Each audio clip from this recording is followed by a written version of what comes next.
আমাদের চ্যানেলের সকল আপডেট পেতে আপনার স্ক্রিনে সাবস্ক্রাইব ও বেল বাটনটিতে ক্লিক করুন।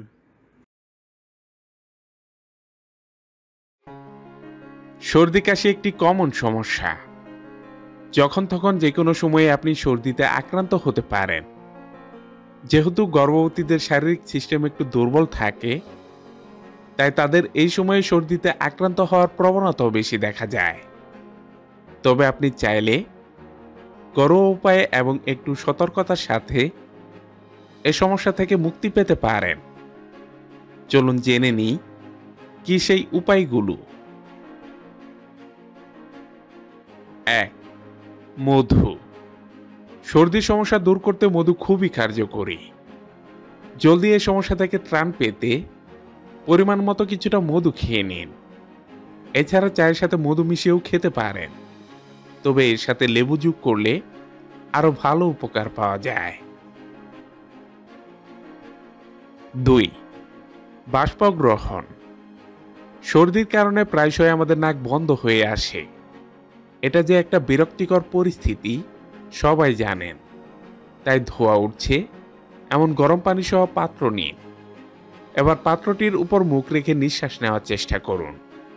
এতে নাক বন্ধ হওয়ার অস্বস্তি থেকে মুক্তি পাবেন। 3. লবণ পানি। সর্দি কাশির অন্যতম সমস্যা গলায় খুসখুসে ভাব সৃষ্টি হওয়া, এমনকি এতে কাশিও হতে পারে। তাই উষ্ণ গরম পানিতে পরিমাণ মতো লবণ মেশান। এবার ভালো করে লবণগুলো মিশিয়ে পানিটা পান করুন এবং মুখের ভেতরে গার্গল করার চেষ্টা করুন। দিনে 2 থেকে 3 বার এভাবে করলে সর্দি থেকে কিছুটা আরাম লাগবে। 4. আদা চা।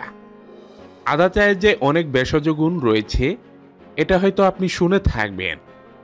এই চায়ের তেমনই একটি ভেষজ গুণ সর্দি নিরাময়। চায়ের সাথে আদা কুচি কুচি করে কিছুক্ষণ নেড়ে চা পান করুন।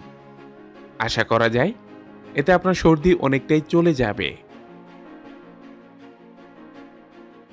5. শারীরিক বিশ্রাম। সর্দি কাশি যে বড় কোনো রোগ নয় হয়তো আপনি জানেন, তাই সর্দি দেখা দিলে পর্যাপ্ত বিশ্রাম নেওয়ার চেষ্টা করুন। এ সময় বেশি বেশি পানি পান করুন। সাধারণত 2 থেকে 3 দিনের বিশ্রামে সর্দি এমনিতেই চলে যায়। আবহাওয়াগত পরিবর্তন, পরিষ্কার পরিচ্ছন্নতার অভাব, সর্দি আক্রান্ত ব্যক্তির সংস্পর্শ, নানাবিধ কারণে আপনারও সর্দি কাশি হতে পারে। তাই সঠিক সুন্দর জীবনযাপনে মনোযোগী হন। আর উল্লেখিত বিষয়গুলো প্রয়োগের পরও যদি আপনি সমাধান না পান, সেক্ষেত্রে ডাক্তার দেখানোই আপনার জন্য উত্তম। হালকা কিছু ওষুধ গ্রহণে এটা ঠিক হয়ে যাবে। আশা করি ভালো থাকবেন।